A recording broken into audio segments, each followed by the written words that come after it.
Hi everyone, I'm Stephanie Marone with a quick tip on the importance of editing your public profile URL and making sure that your public profile is as visible as possible on LinkedIn. So let me show you how to do this. So this is right on your LinkedIn profile right here. And this is one of those things that you can't do on your mobile device. So you have to do this on your desktop. So here's what you do.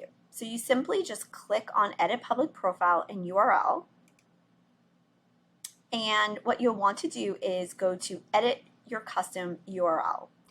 And this is where you personalize your public URL. And the reasons why you want to do this are threefold, fourfold, manyfold, let's just put it that way.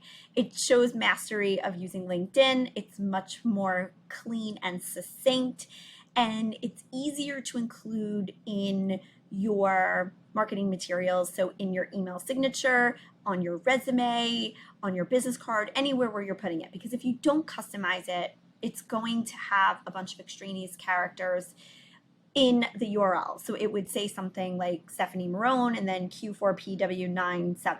It obviously wouldn't say Stephanie Marone because that's my name, but you catch my gist.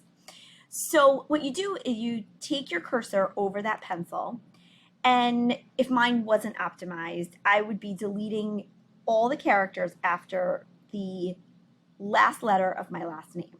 And then I would click Save, and I would make sure to see if it was available, and it would tell me instantaneously if my selection was available. If it wasn't, it would tell me sorry, and it would give me options.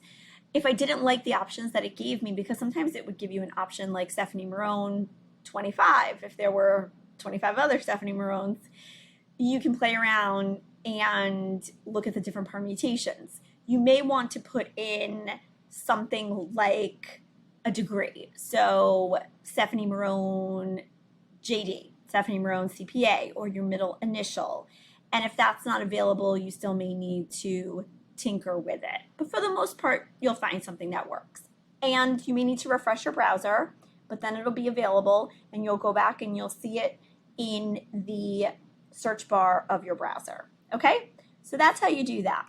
The second thing you can do here is edit the visibility, and this controls who sees what and what people see when they're connected to you and when they're not connected to you.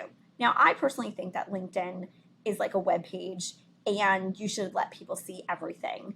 Treat it like a website bio. Don't make things that are hidden to certain people, especially if you're in a professional services environment and where people are hiring you. So you see where it says your profile's public visibility? Toggle that to on, okay? If you have it to off, it'll look like this, okay? And then you'll see that like so many different things will limit, and you'll see, look what it says. Your public profile view is not available because your public visibility is off. Switch to activate. So I'm gonna put that on, and now this will actually show me what people can see when they Google my LinkedIn profile, okay? And basic is required, so your name, number of connections in the region. You can set this according to your preferences. So profile photo, you can make it available to only first degree connections, to your network, to all LinkedIn members, or to the public.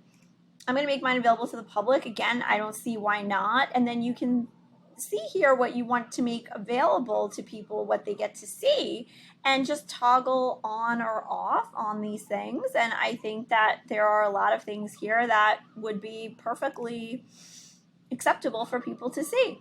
Okay, so very easy to do, and you get to see what they see right here, and that's it. So I hope this is helpful. Reach out to me with any questions and follow me on LinkedIn.